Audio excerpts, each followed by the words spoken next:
Estimada audiencia, buenas tardes a todos. Les damos la bienvenida al acto de presentación del Concurso Nacional Personalidades de la Ciencia y la Tecnología en Argentina, edición 2020. Presiden y acompañan este acto los integrantes de la Comisión Honoraria Ejecutiva del Convenio de Cooperación Interinstitucional como representantes de las distintas instituciones que la integran. El Convenio de Cooperación Interinstitucional, conformado por la Academia Nacional de Ciencias, la Universidad Nacional de Córdoba, los Ministerios de Educación y de Ciencia y Tecnología de la provincia de Córdoba, fue firmado en el año 2000 como iniciativa del entonces director de la Academia Nacional de Ciencias, doctor Alberto Maistegui. Existen numerosas personalidades cuyos meritorios aportes han colaborado con la producción del conocimiento científico y tecnológico a nivel internacional. Estos valiosos representantes de nuestra sociedad, sus trayectorias y logros, muchas veces son poco representativos de nuestra sociedad, sus trayectorias y logros, son poco conocidos por la mayoría de los ciudadanos. Ante esta situación, surge la necesidad de tender puentes que sirvan para conectar el mundo de la ciencia y la tecnología como espacio sociocultural en el que convergen investigadores e instituciones con el ámbito de la vida cotidiana. En este contexto, la escuela, que tiene un papel protagónico en la formación cultural de la sociedad, debe cumplir con el propósito de que los estudiantes aprendan saberes y competencias del campo de las ciencias, interiorizándose sobre sus sujetos productores, valorando muy especialmente a aquellos que en su trayectoria marcaron rumbo en la actividad científica y tecnológica del país. La consideración de la historia de la ciencia en la enseñanza y el aprendizaje de los conocimientos científicos permite fortalecer la formación integral de los estudiantes. Esto fomenta un acercamiento a la ciencia y la tecnología de una manera distinta, desmitificando la imagen que tienen de la misma y sobre todo favoreciendo la comprensión de lo que hoy se conoce, proviene de los aportes de muchas generaciones de personas que han trabajado en diferentes contextos según el momento en que han vivido. Como parte de las actividades del Convenio de Cooperación Interinstitucional, el Concurso Nacional Personalidades de la Ciencia y la Tecnología en la Argentina es un espacio de difusión y apropiación de la vida y obra de los protagonistas destacados en la historia científico-tecnológica en nuestro país, respondiendo a la fundada necesidad de que la comunidad escolar y la población en general tome conciencia de sus figuras más relevantes. Este concurso tuvo su primera edición en el año 2003 y fue dedicado ese año al doctor Bernardo Husay, por quien se honra actualmente el Día Mundial de la Ciencia y la Tecnología. En esta edición del año 2020, el concurso está dedicado a la médica doctora Eugenia Sacerdote de Lustig por su invalorable contribución al desarrollo de la ciencia y la tecnología argentina. A continuación, escucharemos la conferencia del académico doctor Hugo Massioni titulada Eugenia Sacerdote de Lustig, un modelo de mujer y de científica en épocas difíciles. El doctor Hugo Massioni es doctor en bioquímica de la Facultad de Ciencias Químicas de la Universidad Nacional de Córdoba. Fue director del Centro de Investigaciones en Química Biológica de Córdoba y director del Centro Científico Tecnológico Córdoba CONICET. Fue profesor titular de Biología Celular y Molecular. En la actualidad es profesor emérito de la Universidad Nacional de Córdoba, titular del área de Gestión de Ciencia y Tecnología e Innovación Productiva y académico vicepresidente de la Academia Nacional de Ciencias. Estudió el metabolismo de glicoesfingolípidos y más recientemente las bases celulares y moleculares del tráfico intracelular de proteínas de membrana en eucariotas superiores. Sobre estos temas, ha publicado alrededor de 100 trabajos en revistas internacionales y ha dirigido 17 tesis doctorales. Para llevar a cabo sus investigaciones, ha obtenido subsidios nacionales CONICET, FONCIT, Fundación Antorchas e internacionales de instituciones de Estados Unidos, Europa y Japón, como la Comunidad Económica Europea, Tobacco Research Foundation, Mitsutani Foundation for Glycoscience, Howard Hughes Medical Institute. Ha sido presidente de sociedades científicas argentinas como de la Sociedad Argentina de Investigación Bioquímica, de la Sociedad Argentina de Neuroquímica, de la Academia de Ciencias Médicas y presidente de la Pan American Association for Biochemistry and Molecular Biology. Es académico titular de la Academia Nacional de Ciencias, académico correspondiente de la Academia Nacional de Ciencias Exactas, Físicas y Naturales y académico de la Academia Mundial de Ciencias. Ha recibido el Premio Bernardo Husay 2000 de la Sociedad Argentina de Biología y el Premio Husay Trayectoria 2012 del Ministerio de Ciencia, Tecnología e Innovación Productiva de la Nación. Le damos entonces la palabra al doctor Hugo Macioni y le indicamos a la audiencia que las preguntas serán receptadas por el canal de YouTube de esta videoconferencia y respondidas a su finalización. Bueno, y ahora...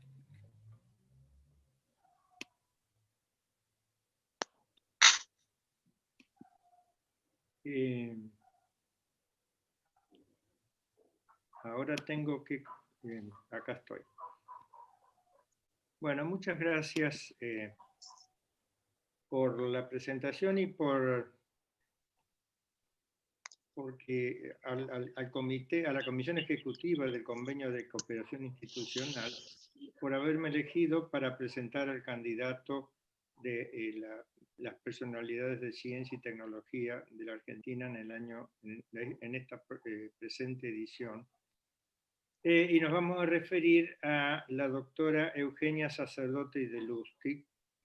Digamos que es una personalidad que yo voy a tomar directamente como foco para describirla a su modelo de vida, porque me parece que es un modelo de vida con vicisitudes varias, con éxitos científicos, pero más que nada con una historia de vida que me parece a mí que puede ser un modelo para muchas personas, sobre todo mujeres que se dedican a la ciencia.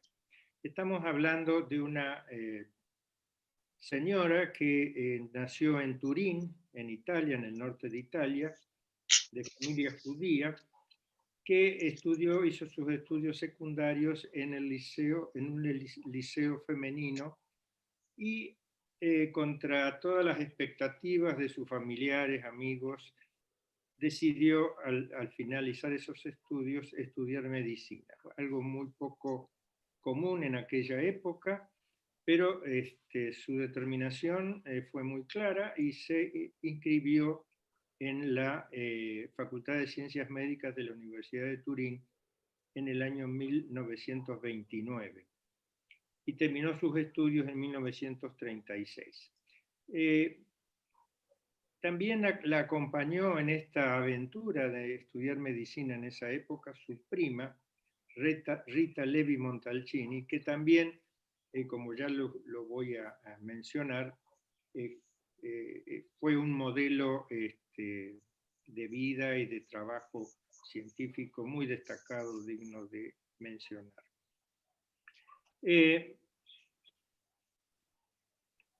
Cuando se reciben de médicas en la Facultad de Medicina de la Universidad de Turín, se agregan a la cátedra de histología, que en esa época dirigida a cargo del profesor Giuseppe Levi, nada que ver con el apellido de ellas, es otro Levi, y allí estamos ubicados temporalmente en los comienzos de la era, digamos, fascista y nazista en Europa.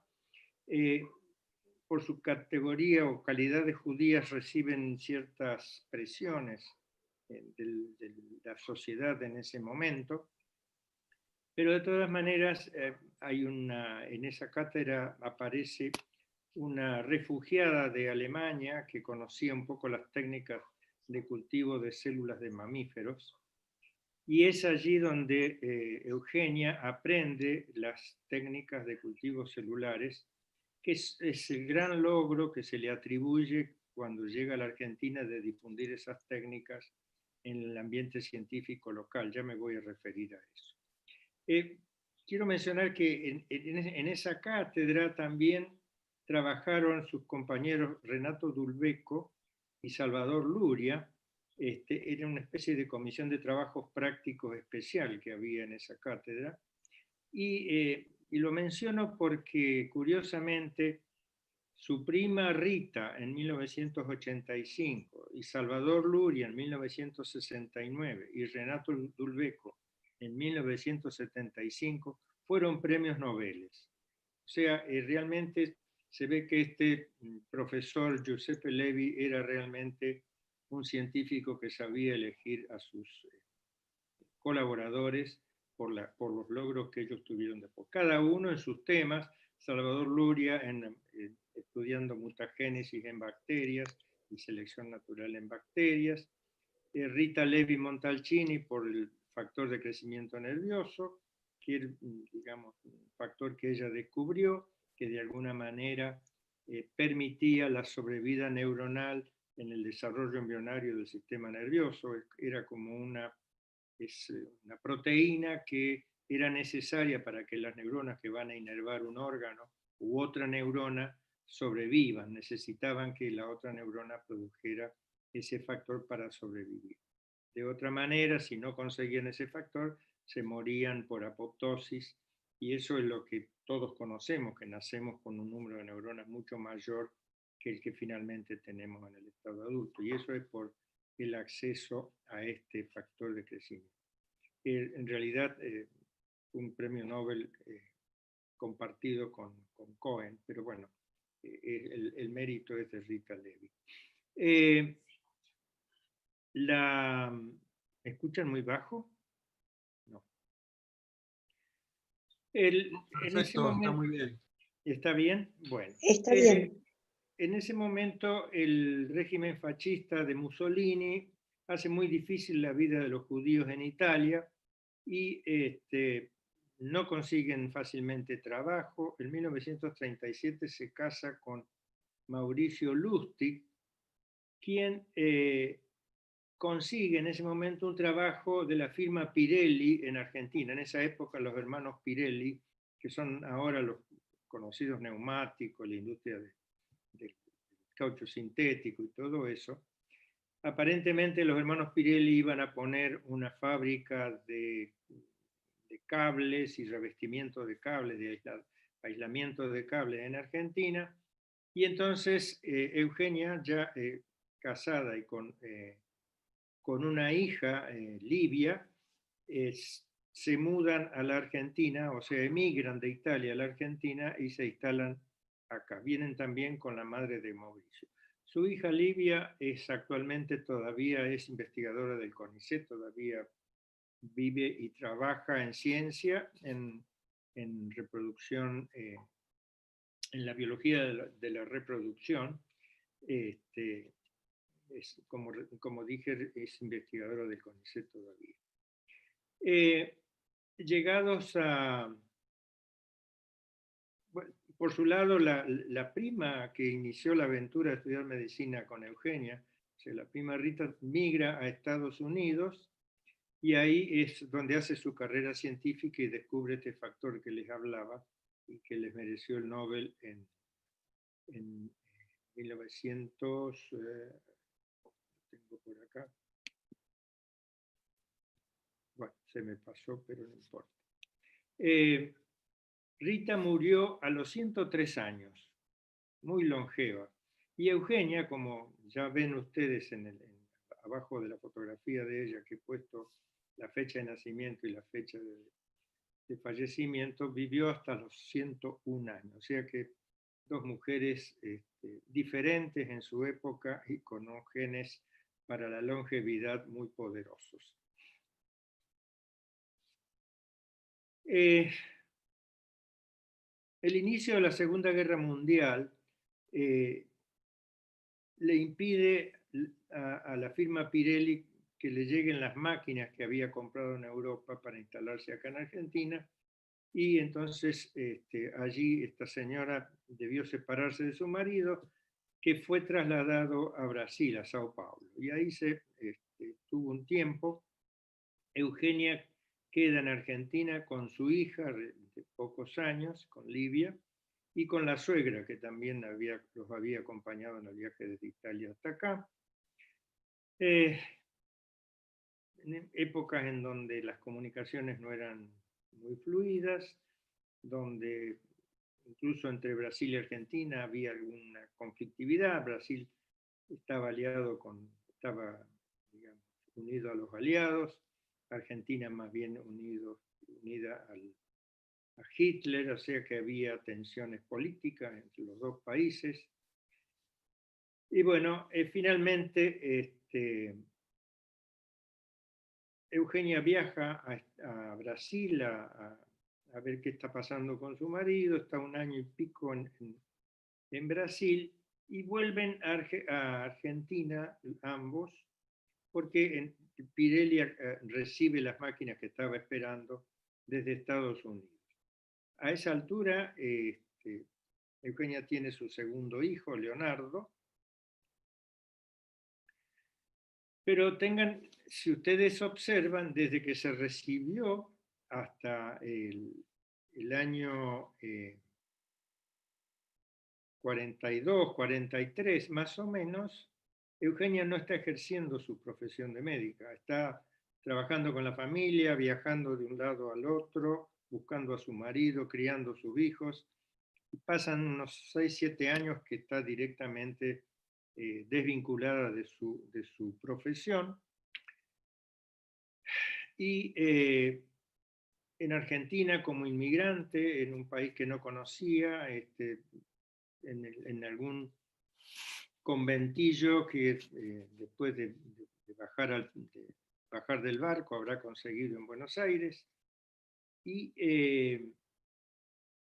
a raíz de que su suegra enferma, adquiere un cierto grado de demencia senil, que queda al cuidado de Eugenia, se relaciona con algunos médicos del hospital y allí consigue algún nombre de alguien en la universidad con quien poder contactarse, conversar, y así es que consigue agregarse a la cátedra de histología de la Facultad de Medicina, en la cual trabajaba, por supuesto, ad honorem por las tardes, y eso fue durante unos 3 años, más o menos entre 1943 y 1946.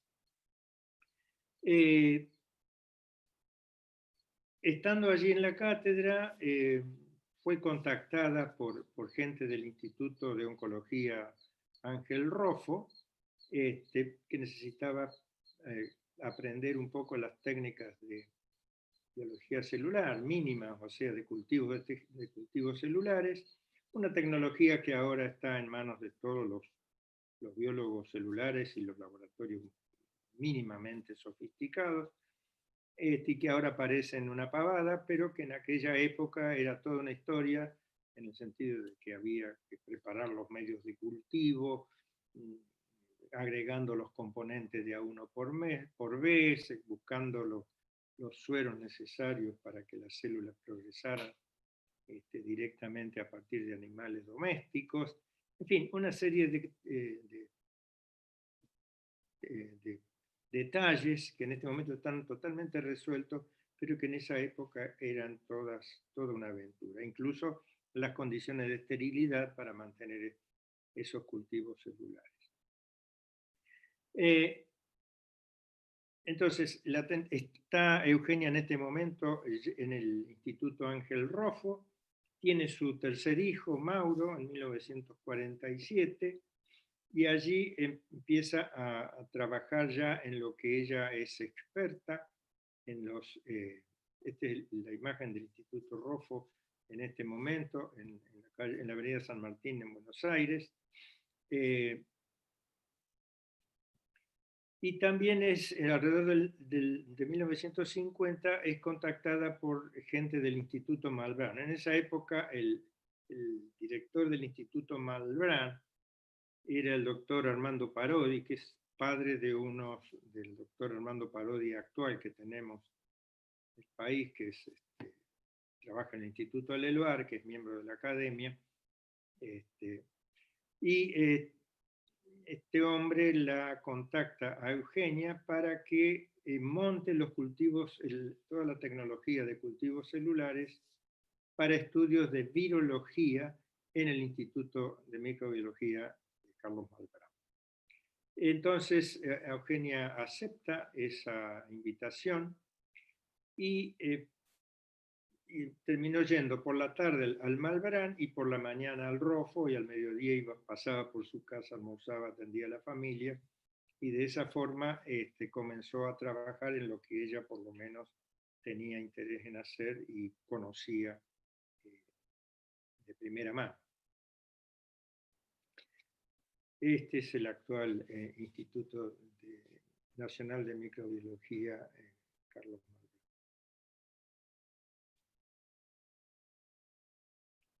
En la década del 50, aparece en Argentina la epidemia de poliomielitis, que afectó a unos 6.500 niños y jóvenes de Argentina, una enfermedad terrible que los más jóvenes ahora prácticamente no la conocen, porque prácticamente aparecieron las vacunas y esa virosis prácticamente desapareció. Pero en ese momento fue realmente una tragedia, porque los chicos terminaban con una parálisis respiratoria, con necesidad de un pulmotor para respirar, y los que se salvaron quedaron con secuelas terribles de parálisis infantil, que era lo que se conocía en esa época para denominar esta enfermedad. Y Eugenia es encargada por la Organización Mundial de la Salud para viajar a Estados Unidos y a Canadá a visitar laboratorios que tuvieran acceso a monos rhesus, que eran necesarios para el diagnóstico histopatológico de esta enfermedad. No hay en la Argentina Macacus rhesus, y las técnicas en esa época para diagnosticar la virosis era infectar células de estos monitos y a ver si desarrollaban o no desarrollaban la enfermedad. Como no había ese tipo de monos acá en la región, no se podía hacer esa tecnología, y Eugenia se las arregló para desarrollar la tecnología usando células embrionarias humanas, que las tomaba de los embarazos fallidos en las clínicas de maternidad de la ciudad de Buenos Aires, pero era una cosa muy complicada, tenía que andar trasladando células infectadas de un lugar a otro, de una clínica hasta el Rofo, y andando en ómnibus con la heladerita con células, en fin, era una cosa muy complicada, no podía desarrollada acá, y entonces hizo este viaje para estudiar un poco las posibilidades de adaptar otras tecnologías, que finalmente no las pudo adaptar, pero en el interim Jonas Salk había desarrollado la vacuna antipolio, que fue la que realmente paró la epidemia, algo muy parecido a lo que está pasando ahora con la pandemia de coronavirus. Avanza hasta que no aparece una vacuna, es muy difícil detenerla, y eso ocurría en ese momento, y finalmente Donald Salk diseñó una vacuna que era a virus atenuados, y bueno, y con eso esa vacuna anduvo muy bien, testeada en estos modelos de Macacus rhesus, y ya terminó. Y con eso, a su regreso, fue una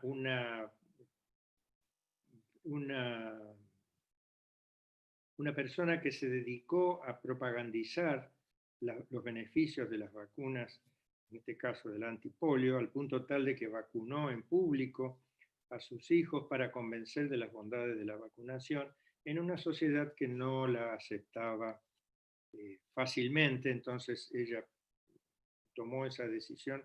Se vacunó ella también, y vacunó a sus hijos para mostrar que era una cosa segura. Finalmente, bueno, entre la vacuna Salk y la vacuna oral Sabin, ya que este era un virus que entraba por el tracto digestivo, que era una vacuna también inactivada, prácticamente esta enfermedad ya no la vemos en nuestros tiempos. Eugenia trabajó hasta los 80 años.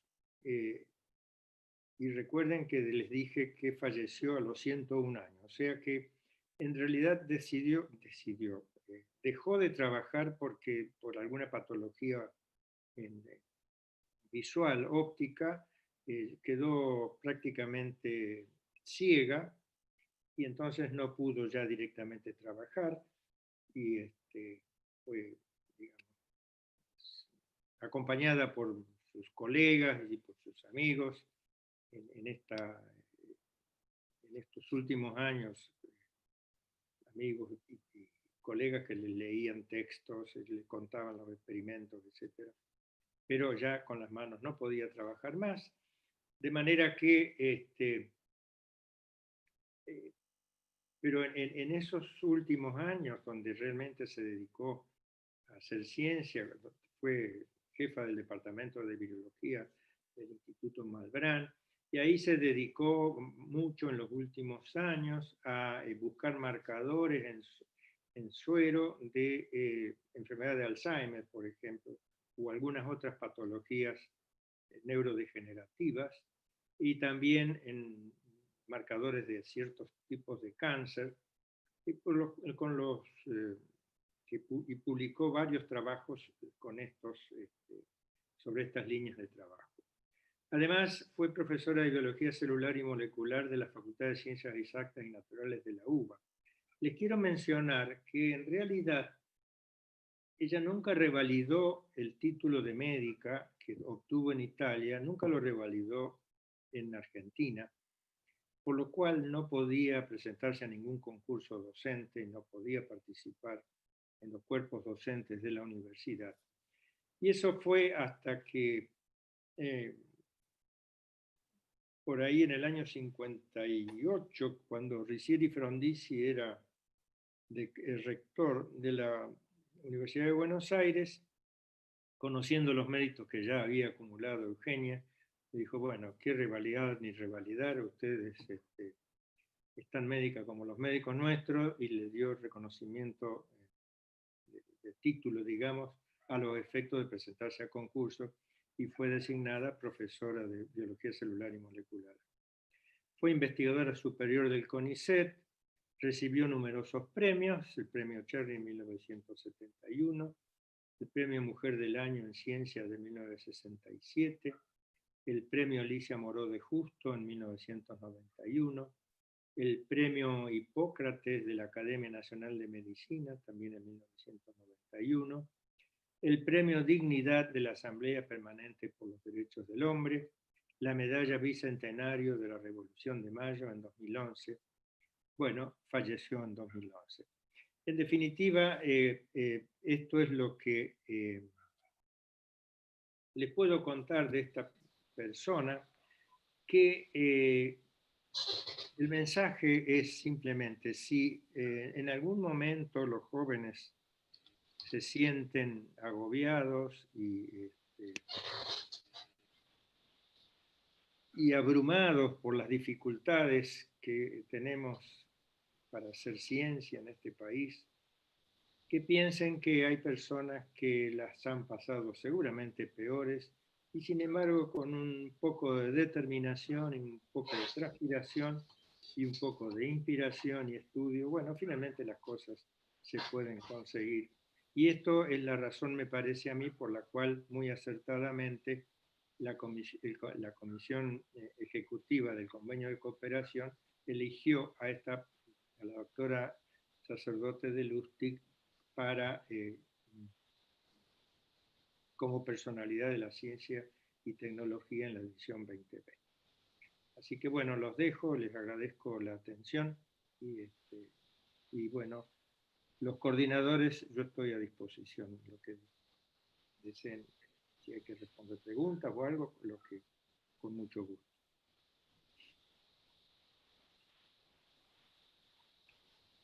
Bueno, tenemos abierto el canal de preguntas en YouTube. Hay un cierto delay entre lo que estamos viendo nosotros y lo que está saliendo por YouTube, pero ya están abierto el canal de preguntas, así que el que quiera hacer preguntas puede formularlas.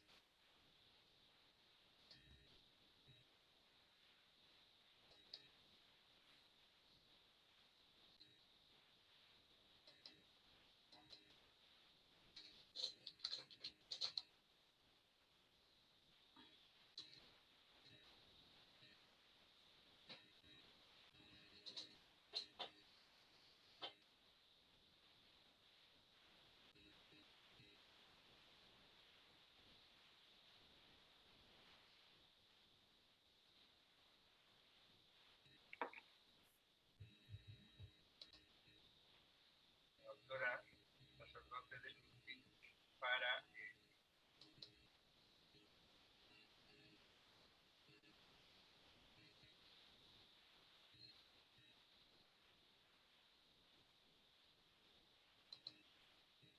los coordinadores, yo estoy a disposición. ¿Pregunta o algo?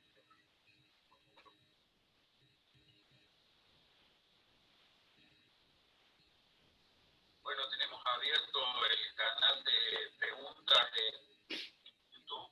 Hay un cierto delay entre lo que estamos viendo nosotros y lo que está saliendo por YouTube, pero ya están abiertos el canal de preguntas, así que el que quiera hacer preguntas puede formularlas.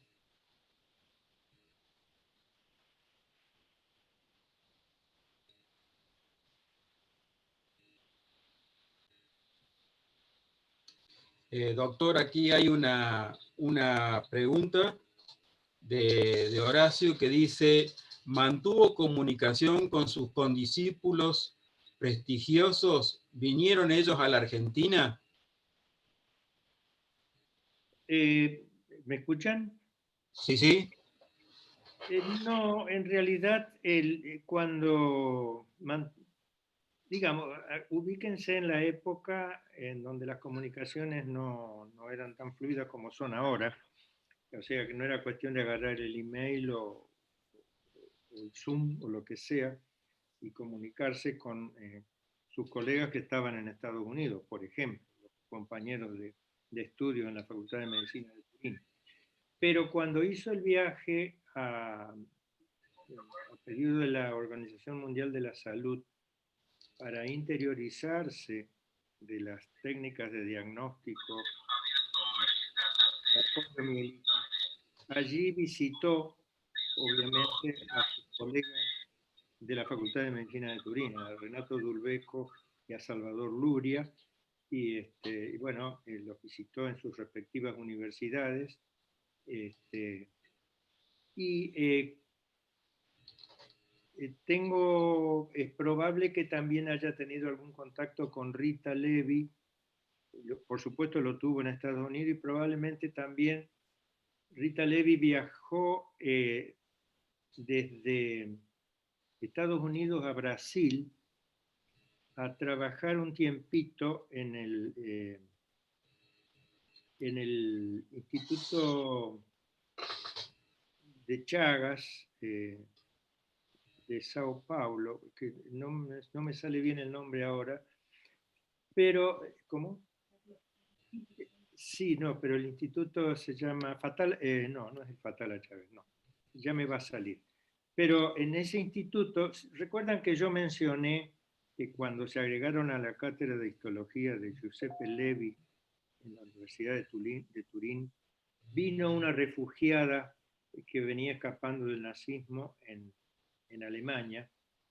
Esta señora era Herta Mayer, que estuvo trabajando ahí en la cátedra de histología de Levi y les enseñó a todos las técnicas de cultivos celulares.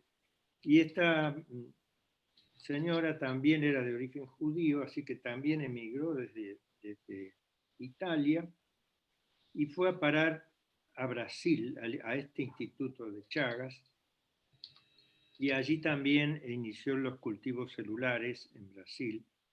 Y Rita Levi, que estaba en Estados Unidos y empezaba a trabajar con su en la caracterización del factor de crecimiento nervioso, en algún momento necesitaba también aplicar las técnicas de cultivos celulares y viajó desde Estados Unidos a Brasil para encontrarse con esta señora Herta Mayer y aprender ahí las técnicas de cultivos celulares.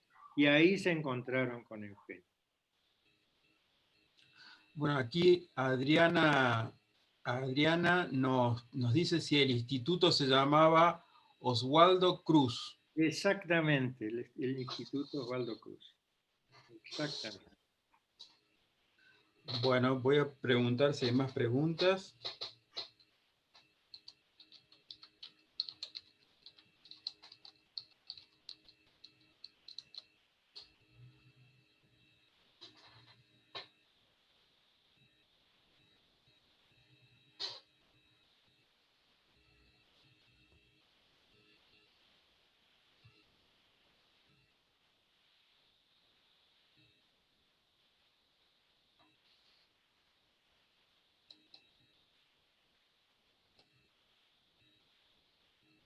Bueno, no tenemos más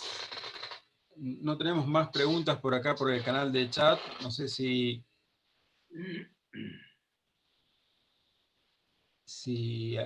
¿cómo? Cerramos con Patricia.